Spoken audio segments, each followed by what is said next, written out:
ტრამვა როგორც ესეთი ეს არის ინფორმაცია რომელიც მე მივიღე მაშინ როცა ამ ინფორმაციისთვის მზად არ ვიყავი და ეს ტრამვა ყოველთვის შედგება ინფორმაციისგან და ემოციისგან და ტრამვას აქვს პროგრამები მაგალითად მე თუ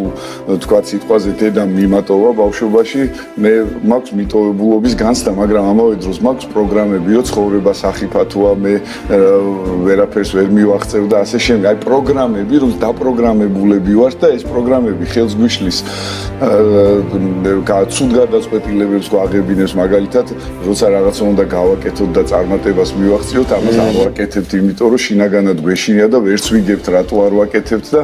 ანუ ეს ყველაფერი არა მხოლოდ დაავადებებთან არის დაკავშირებული არამედ ჩვენს წარმატებასთან იმასთან თუ რამდენი ფული გვაქვს და ასე შემდეგ ეს ყველაფერი იმართება ცნობიერი ემოციები სხვათა შორის ძირითადად შენახულია სხეულში სხეული დასპაზმულია ამიტომ დამძიმებულია და სიცოცხლის ხარისხი თქვენგან ესეც ვიფრინავენ პაციენტები თუ შეიძლება ასე ვთქვათ. კი